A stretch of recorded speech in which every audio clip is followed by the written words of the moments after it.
3 বছর আগে টুইটারে একটি পোস্ট ব্যাপক ভাইরাল হয়। পোস্টটা করা হয়েছিল সিম্পল ম্যান নামক এক অ্যাকাউন্ট থেকে। অ্যাকাউন্টের মালিক সাধারণত ভৌতিক গল্প শেয়ার করে থাকেন, কিন্তু কেকেএনডি ডেসা প্যানারি গল্পটি ছিল সত্যি। এই নামের মানে হচ্ছে কেকেএন ড্যান্সার ভিলেজ, একটি সত্য ঘটনা যে গ্রামে কিছু শিক্ষার্থী কলেজের অ্যাসাইনমেন্টের কাজের জন্য গিয়েছিল ওই গ্রামে, কিন্তু তাদের সাথে মূলত কি ঘটেছিল সেটা জানতে লাস্ট পর্যন্ত দেখুন। মুভিটি ইন্দোনেশিয়ার সবচেয়ে আয় করা মুভি। ঘটনার সময়টা হচ্ছে 2009 সাল। ইন্দোনেশিয়ার কোনো এক গহীন গ্রাম।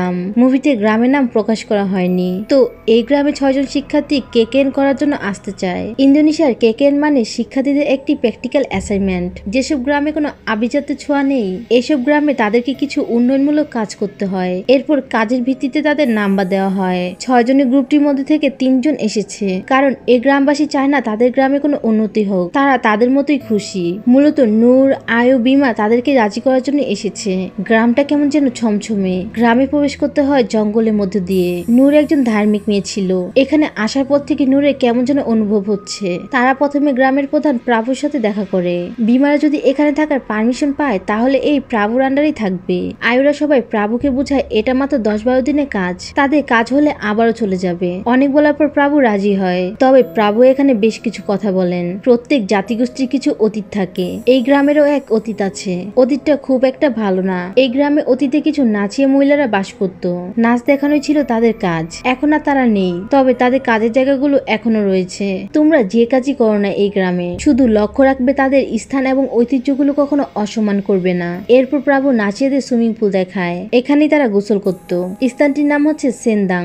এই পুলের পানি এখন শুকিয়ে গেছে, তাই বিমাদের বলা হয় তারা যদি এই পুলটিতে পানি ভরার ব্যবস্থা করে তাহলে গ্রামের মানুষ এখান থেকে পানি নিতে পারবে। আয়ু জানে তারা এটা এসেই করে দিবে। আসার পর থেকে নূরের অনেক ঘাড় ব্যথা করছে।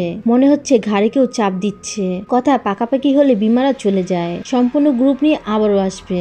এর ঠিক 10-12 দিন পরে তাদের গ্রুপ সেখানে আসে। নতুন 3 জনের নাম হচ্ছে বিদ্যা, অ্যান্তন, অহায়ু।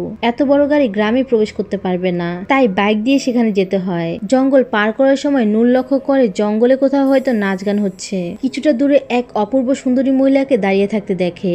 এই ব্যাপারটা বিদ্যাও লক্ষ্য করেছিল। গ্রামে চলে আসলে প্রাভুর সাথে দেখা হয়। বিদ্যা প্রাভুকে জিজ্ঞাসা করে, স্যার, জঙ্গল দিয়ে আসার সময় আমি নাচ গানের আওয়াজ শুনেছি, কাছাকাছি কি অন্য কোনো গ্রাম আছে? প্রাভু ভয় পেয়ে জানায়, কই না তো, এখানে তো একটি গ্রাম, তোমার শুনতে হয়তো ভুল হয়েছে। এরপর প্রাভু তাদেরকে মিস সুন্দরী নামে এক মহিলার কাছে নিয়ে যান। গ্রুপে সকল মেয়েরা থাকবে এই মহিলার বাড়িতে, আর বাকি ছেলেরা থাকবে দূরের আরেকটি বাড়িতে। গ্রামের মানুষ শহরের মতো ছেলেদের মেলামেশা পছন্দ করে না। রাতে খাবার দিতে এসে ওই মহিলা জানায় গ্রামের মানুষ এসব পোশাক পছন্দ করে না। তাই আয়ুদের অনুরোধ করা হয় গ্রামে যে কদিন থাকবে পোশাক একটু বুঝে শুনে পরো। ওই রাতে বিদ্যার ঘুম হচ্ছিল না, বারবার ওই নাচের কথা মনে পড়তে থাকে। সে উঠে বসে। দেয়ালের ছায়াটা যেন অন্যরকম। এটা দেখে তার ভয় শুরু হয়। সে দ্রুত শুয়ে পড়ে, কিন্তু ওই ছায়াটা সেখানেই থাকে। মানে এটা বিদ্যা ছায়া ছিল না। এই সময় দেখা যায় নূরের মাথায় কেউ যেন হাত দিয়ে আছে, কিন্তু এটা কোনো সাধারণ মানুষ ছিল না। নেক্সট ডে তারা সেন্দাং পুলের কাছে যায়। এটাতে পানি আনা তাদের কাজ। এখানে বিদ্যা জিজ্ঞাসা করে এগুলো এখানে কে রেখেছে। প্রাভু বলে গ্রামের মানুষ তাদের ঐতিহ্যকে খুব ভালোবাসে এবং সম্মান করে, তাই কেউ কেউ নিজেদের গ্রামকে পূজা করে। এ সময় অহায়ু মজা করে বলে, এ তো কুসংস্কার, দেখে মনে হয় শয়তানকে ডেকে আনা হচ্ছে। কথাটা শুনে প্রাভু কিছুটা রেগে যায়। প্রাভু বলে সব জায়গারই ঐতিহ্য থাকে, এসব নিয়ে মজা করলে এর পরিণাম সবসময় ভালো হয় না। এদিকে নূরের আবারও ঘাড় ব্যথা করছে। সে দূরে কালো পোশাক পরা কাউকে দেখতে পায়। এরপর প্রাভু তাদেরকে গ্রামের একটি কবরস্থানে নিয়ে যায়। এটা অনেক প্রাচীন কবরস্থান, কিন্তু এখানে অনেকগুলো কবর কালো কাপড় দিয়ে ঢাকা। বিমা এর কারণ জানতে চাইলে প্রাভু বলে এই কবরগুলো নাকি অনেক পুরানো, এগুলো বিশেষ কবর, তাই এগুলো কালো কাপড়ে ঢাকা। এই কথাগুলি শোনা মাত্র নূর সেখানে মাথা ঘুরে পড়ে যায়। এরপর নূরকে বাড়িতে রেখে আসা হয়। প্রাভু ক্ষেতের পাশে একটি জঙ্গল দেখিয়ে বলে এই জঙ্গলে যেন তারা কখনো না যায়। এই জঙ্গলে তাপাস তিলাক নামে একটি জায়গা আছে, এখানে গ্রামের কেউ যায় না, তাই আশা করি তোমরাও সেখানে যাবে না। অপরদিকে আমাদেরকে নূরকে দেখানো হয়। নূর অজ্ঞান অবস্থায় দেখে তার পিছনে কালো কাপড় পরা ব্যক্তিটি রয়েছে, আর সেটাকে দেখে নূর পালিয়ে বেড়াচ্ছে কোনো এক গহীন জঙ্গলে। ওই ব্যক্তিটি কাছে আসতেই নূরের জ্ঞান ফিরে আসে। সন্ধ্যায় আয়ুদের আলোচনা বসে। তারা যেহেতু 6 জন, তাই 3 গ্রুপ হয়ে গ্রামে 3টি সমস্যার সমাধান করবে। আয়ু তার গ্রুপে বিমাকে জোর করে নিয়ে নেয়, কিন্তু বিমার ইচ্ছা ছিল এতগুলো গ্রুপ না করে 2টা গ্রুপ করা হোক। আসলে আয়ু বিমাকে পছন্দ করত, তাই সে বিমার সাথে একা থাকতে চাচ্ছিল। অপরদিকে বিমা আবার ভালোবাসত বিদ্যাকে। পরের দিন সকালবেলায় আয়ুরা ক্ষেতের কাজ করছিল। এই সময় বিমা ক্ষেতের পাশে জঙ্গল থেকে আওয়াজ শুনতে পায়। আওয়াজ শুনে বিমা জঙ্গলের মধ্যে গিয়েছিল, কিন্তু সেখানে কাউকে পায়নি। দুপুরবেলা বিদ্যানুরকে বলে আচ্ছা নূর, তুমি কি খেয়াল করেছো এই গ্রামে কোনো বাচ্চা নেই? বিষয়টা বেশ অদ্ভুত। গ্রামের নারীরা পুকুরে গোসল করত, কিন্তু তারা পুকুরে যাবে না, তাই তারা সেন্দার নামক জায়গাটিতে আসে। গোসলের সময় বারবার নূরে মনে হচ্ছিল কেউ তার পিছনে রয়েছে। সে একটি প্রাচীন সঙ্গীত শুনতে পায়। এসবে সে আর গোসল করার সাহস পায় না। দ্রুত সে বাইরে চলে আসে। এরপর বিদ্যা গোসলে গেলে সে ওই একই সঙ্গীত শুনতে পায়। তবে সে এসবে কান না দিয়ে গোসল শুরু করে দেয়। বিদ্যা অনুভব করতে পারছিল কেউ তার কাছে আসছে। বাহির থেকে নূরও পায়ের আওয়াজ পায়। বিদ্যা ঠিক আছে কিনা সেটা দেখার জন্য বাথরুমে ফুটো দিয়ে নূর চোখ দেয়। তখনই আচমকা এক মহিলা তার সামনে আসে। অপূর্ব সুন্দর তার চাহনি। এরপর দ্রুত তারা সেখান থেকে চলে যায়। নূর বারবার অসুস্থ হচ্ছিল দেখে প্রভু গ্রামের এক পূজার কাছে নূরকে নিয়ে যায়। এই ব্যক্তির নাম হচ্ছে মাকবা। নূর মাকবাকে সকল কথা খুলে বলে। এসব শুনে মাকবা নূরকে এক প্রকার কালো পানি খেতে দেয়। এই পানিটা খেতে নূরের অনেক মিষ্টি লাগে। এটা দেখে মাকবা চিন্তা আরো বেড়ে যায়। এর কারণ আমরা একটু পরেই জানতে পারবো। এরপর মাকবা একটি মুরগি জবাই করে দূরে ফেলে দেয়। মাকবা এবার নূরকে বলে, নূর তুমি যে কালো জিনিসটাকে দেখতে পেতে, এটা আমাদের কাছের জঙ্গলের এক অপশক্তি। এটা আমাদের কোনো ক্ষতি করে না, কিন্তু বাইরে থেকে কেউ আসলে তখন সে উত্তেজিত হয়ে যায়। তবে এখন আর কোনো সমস্যা নেই। এসব শুনে নূর আবার অজ্ঞান হয়ে যায়। আর নূরের পিছনে ওই মহিলাটি দাঁড়িয়ে ছিল। এসবের মাঝে ওই অপশক্তিটি এসে মুরগিটিকে নিয়ে যায়। নূর অজ্ঞান অবস্থায় আবারও স্বপ্ন দেখে তারা যে বাসায় আছে তার বাইরে ওই প্রাচীন সঙ্গীতটি শোনা যাচ্ছে। কোন এক মহিলা ওই গানটা করছে। নূর দেখতে পায় বিদ্যা দরজার সামনে অস্বাভাবিকভাবে দাঁড়িয়ে আছে। তার অঙ্গভঙ্গিমা একদমই ঠিক লাগছিল না। এই স্বপ্নটা দেখছিল নূর, কিন্তু ঘুম ভেঙে যায় বিদ্যার। সে ওই একই সঙ্গীত শুনতে পেয়ে বাইরে বের হয়ে আসে। বাইরে নূরকে অদ্ভুত অঙ্গভঙ্গিমায় নাচতে দেখে। মনে হচ্ছে এটা নূর না, তাকে অন্য কেউ নিয়ন্ত্রণ করছে। বিদ্যা নূরকে থামাতে গিয়েও পারে না। এই ঘটনা আবার দূর থেকে দেখছিল বিমা এবং অহায়ু। তারা দেখে সেখানে নূর না, বরং বিদ্যা নেচে বেড়াচ্ছে। বিদ্যার কোনো হুঁশ ছিল না। খুবই আজব বিষয়, একজনের স্বপ্ন আরেকজনের সাথে সত্যি হয়েছে। কেউই এগুলোর কিছু বুঝে না। এই ঘটনা সম্পূর্ণ গ্রামে জানাজানি হলে মিস সুন্দরী তাপাক তিলাস নামক জায়গাটায় কিছু প্রসাদ রেখে আসেন। প্রভু মাকবাকে ডেকে এনেছিল। এবার সবাইকে ওই কালো পানি খেতে দেওয়া হয়। সবার কাছে পানিটা তিতা লাগলেও বিদ্যার কাছে পানিটা মধুর মনে হয়। এর মানে বিদ্যার সাথে এখন সমস্যা। মাকবা বলেন বিদ্যাকে তাদের পছন্দ হয়েছে। এরপর সে বিদ্যার মাথায় একটা টিকা লাগিয়ে দেয়। এটা সাথে থাকলে নাকি তারা দূরে থাকবে। বিদ্যা এবার প্রভুকে এই গ্রাম সম্পর্কে জিজ্ঞাসা করে। প্রভু তাকে জানায় এটা কোনো সাধারণ গ্রাম নয়। এখানে ভালো এবং খারাপ শক্তি দুইটাই রয়েছে। তারা গ্রামের কাউকে কিছু করে না, কিন্তু বাইরে থেকে কেউ আসলে তাদেরকে একদমই পছন্দ করে না। ওই পানি সাধারণ মানুষ খেতে পারে না। শুধু যাদের তারা নিয়ে যেতে চায় তাদেরই ওই পানি মিষ্টি লাগে। এসব শুনে বিদ্যা আরো ভয় পেয়ে যায়। এন্ত নূরকে জানায় দুদিন হলো বিমা কাজ করছে না, কোথায় যেন চলে যায়। এবার বিমা রুমে যেয়ে পূজার অনেক কিছু দেখতে পায়। তো আজ থেকে তারা অন্য একটি বাড়িতে থাকবে। রাতে নূর নামাজ পড়ছিল দেখে বিদ্যা তাদের জন্য চা বানাতে যায়, কিন্তু অদ্ভুত বিষয়, রান্নাঘরে নূরের চা বানানো শেষ। পরে নামাজের জায়গা দেখা যায় নূর নেই। সবাই মিলে বিদ্যাকে সামলায়, কিন্তু পানি খেতে যেয়ে বিদ্যার গলা দিয়ে চুল বেরিয়ে আসে। পরের দিন বিমা এবং আয়ুর মাঝে কথা কাটাকাটি হচ্ছিল। বিমা আয়ুকে একটি ব্যাসলেট দিয়েছিল বিদ্যাকে দিবার জন্য, যেটা সে হারিয়ে ফেলেছে। দিন দিন বিদ্যার অবস্থা খারাপ হচ্ছিল, তাই প্রভু কালী তাদেরকে চলে যেতে বলে। কিন্তু আয়ু এখানে 4-5 দিনের সময় চায়, না হলে তারা প্র্যাকটিক্যাল মার্কটি পাবে না। অন্যদিকে বিমার আচরণ দিনে দিনে খারাপ হচ্ছে। বিমা কারোর সাথে ঠিক মতো কথা বলে না। অ্যান্টন জানায় বিমা নাকি প্রতি বিকেলে কাজ না করে ওই তাপাক তিলাস নামক জায়গাটায় যায়। এই ব্যাপারটি চেক করে দেখার জন্য পরের দিন নূর সেখানে যায়। দেখা গেল বিমা তার ক্ষেতের কাজে নেই। নূর এবার জঙ্গলের ভিতরে প্রবেশ করে। অপরদিকে বিমাকে দেখানো হয় বিমা বসে আছে আয়ু ও বিমার সাথে। দুজনের একই অবস্থা। তারা দুজনে এখানে শারীরিক সম্পর্কে লিপ্ত।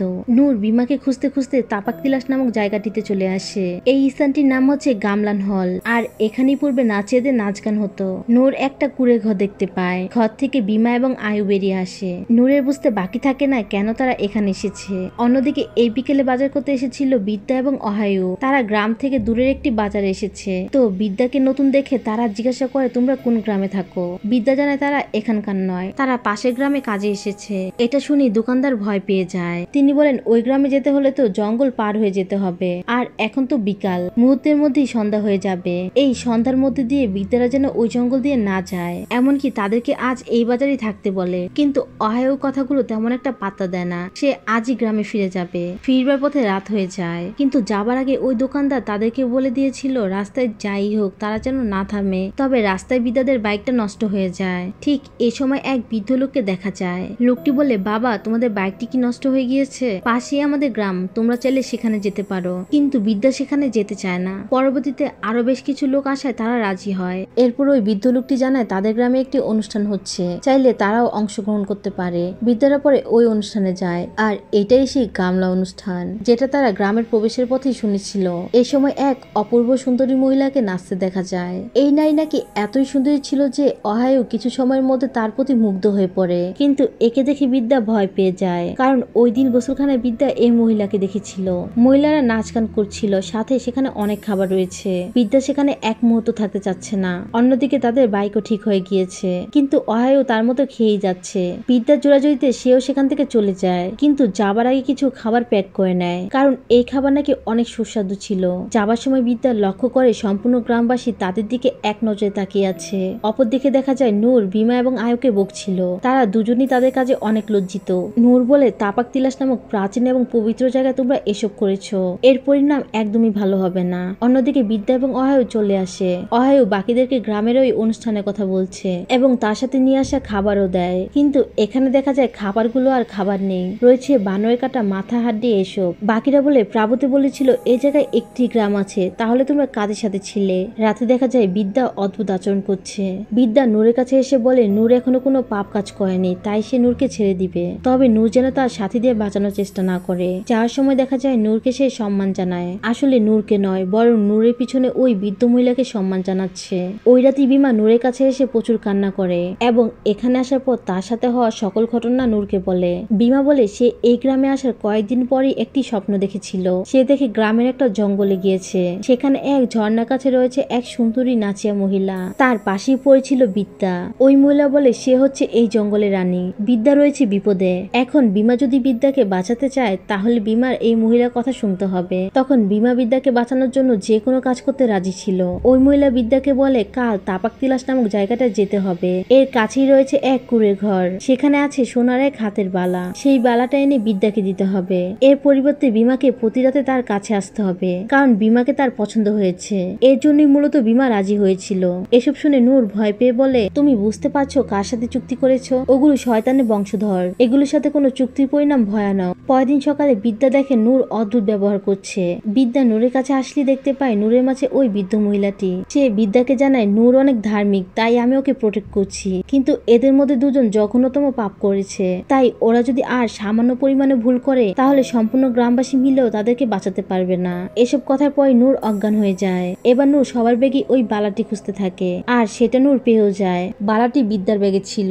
নূর বুঝতে পারে না তাহলে আয়ু কেন মিথ্যা কথা বলেছে। বিষয়টি জানার জন্য নূর আয়ুর কাছে গিয়ে বালাটি দেখায়। নূর মিথ্যা বলার কারণ জানতে চায়। আয়ু জানায় সেদিন আমি বালাটি দেখে লোভে পড়ে গিয়েছিলাম। প্রথমে তো আমি সেটা নিজের কাছেই রাখি, কিন্তু একদিন সে দেখে ওই নাচিয়া নারী তার কাছে এসেছে। সে জানতো বালাটা আমার কাছে, তো এবার সে আমার সাথে একটি চুক্তি করে। এই বালাটা যদি সে বিদ্যাকে দিয়ে দেয় তাহলে সে এর বিনিময়ে আমাকে বিমার ঘনিষ্ঠতা দিবে। একটি চাদর দিয়ে বলে সে যদি এই চাদরটি নিয়ে বিমার কাছে যায় তাহলে সে সব করতে পারবে। তো আয়ু এখানে বিমাকে পাওয়ার জন্য ওই মহিলার কথায় রাজি হয়েছিল।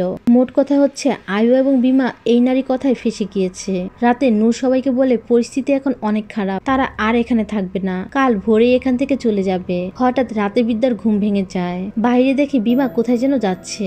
বিদ্যা তার পিছনে যায়। একসময় সে চলে আসে ওই তাপাক তিলাস নামক জায়গাটায়। কাছের ঘরটায় দেখা যায় বিমা ওই নারীর সাথে একদম ঘনিষ্ঠ অবস্থায় রয়েছে। এই সময় কিছু লোক বিদ্যার কাছে আসে এবং জোর করে ওই গামলা হলে নিয়ে যায়। তখন ওই নাচিয়া নারী বিদ্যার কাছে এসে বলে তার সাথীদের কেউ কেউ এই গ্রামের ঐতিহ্য নিয়ে মজা করেছে, আর কেউ কেউ তো লোভে পড়ে জঘন্যতম পাপ করেছে, তারা এখন তাদের কাছে ফল ভোগ করবে। সে এবার বিদ্যাকেও লোভ দেখায়। বিদ্যাকে তারা তাদের সাথে থেকে যেতে বলে, তাদের নাচের দলে সঙ্গী হবার জন্য। বিনিময়ে সে যা চাইবে তাই সে তাকে দিবে, কিন্তু বিদ্যা রাজি হয় না। এদিকে নূর এসব স্বপ্নে দেখতে পায়। সে উঠে দেখে বিদ্যা তার বিছানায় নেই, এর মানে এসব সত্যি ছিল। আর আয়ুর অবস্থা অনেক খারাপ হয়ে গিয়েছে। অন্যদিকে আয়ুকে দেখা যায় নাচিয়া মহিলাদের সামনে তাদের মতোই নাচছে। এর মানে হচ্ছে শরীর নূরদের কাছে আছে ঠিকই, কিন্তু রূহ ওই মহিলার কাছে। বিদ্যাবাদে সবাই অদ্ভুত অঙ্গভঙ্গিমায় নাচা শুরু করে। নূর এবার সবকিছু প্রাভুকে খুলে বলে। এসব শুনে প্রাভু কান্না ভেঙে পড়ে, কারণ বিমা এবং আয়ুকে বাঁচানোর আর কোনো উপায় নেই। এদিকে সম্পূর্ণ গ্রামবাসী ছুটে চলেছে জঙ্গলে, অন্তত বিদ্যাকে তো বাঁচাতে হবে। একটা সময় তারা বিমাকে জঙ্গলে খুঁজে পায়। বিমারও আয়ের মতো অস্বাভাবিক অবস্থা। এই সময় ডেকে আনা হয় মাকবাকে। সে সবকিছু শুনে বলে বিমা এবং আয়ুকে বাঁচানো সম্ভব নয়, তারা বাদাওয়ারাহি জালে ফেসে গেছে। এই নারীর নাম হচ্ছে বাদাওয়ারাহি, কিন্তু বিদ্যাকে বাঁচানো সম্ভব, কারণ যেহেতু এখনো পর্যন্ত সে কোনো খারাপ কাজ করেনি এবং তাদের সাথে সাথে কোনো চুক্তি করেনি। এরপর মাকবা পাশের রুমে যায়। তখন ওই রুম থেকে একটি কালো ছায়া বাহিরে বের হয়ে সোজা গামলা হলে চলে যায়। প্রাণীটিকে দেখে সকল আত্মা একটি জায়গায় থেমে যায়। তখন সে প্রাণীটিকে অনুসরণ করে জঙ্গল দিয়ে বেরিয়ে আসে। তবে যাওয়ার আগে সে একবার আয়ুকে দেখেছিল। বিদ্যার সাথে সেও ফিরে যেতে চায় কিন্তু পায় না। সকাল হয়ে গিয়েছিল। বিমা আর আয়ু সুস্থ হয় না। এরপর বিমা এবং আয়ুকে শহরে বড় হাসপাতালে নিয়ে যাওয়া হয়। বিমার মৃত্যু 3 দিনে মাথায় হয় আর আয়ু মারা যায় 3 মাস পর। অবশেষে ওই গ্রাম থেকে 4 জন বেঁচে ফিরতে পারে। প্রাভু জানায় এই গ্রামটা ভালো ছিল না, মানুষের সাথে তাদের বাসও এখানে। এগুলির হাত থেকে গ্রামকে সুরক্ষিত করার জন্যই গ্রামের পূর্বপুরুষরা তাদের সন্তানদের বলি দিয়েছিল। এরপরে গ্রামের পরিবেশ শান্ত হয়। বিষয়টি অনেক কষ্টের ছিল, তাই ওই কবরগুলো গ্রামবাসী ঢেকে রেখেছে। এই পুরো ব্যাপারটা নূরা একটা বিষয় ভালোভাবে বুঝতে পারে, কারো ঐতিহ্য নিয়ে মজা করার পরিণাম ভালো হয় না। 2013 সালে নূর এবং বিদ্যা এক রিপোর্টারকে এই ঘটনাগুলো বলেছিল। এই রিপোর্টারই ছিল ওই টুইটার অ্যাকাউন্টের এক আত্মীয়। এরপর এই ঘটনাটি তার কাছ থেকে শুনে নিজের অ্যাকাউন্টে পোস্ট করে, আর সেটা মুহূর্তের মধ্যেই ভাইরাল হয়ে যায়। নূরা অনুরোধ করেছিল ওই গ্রামের নাম বা লোকেশন এগুলো যেন কখনোই প্রকাশিত না হয়। গ্রামের মানুষগুলো খুবই ভালো, নাম প্রকাশিত হলে মানুষরা সেখানে বারবার যাবে। তাদের বন্ধুর মতো এমন পরিস্থিতি আর কারো হোক এটা তারা চাচ্ছে না।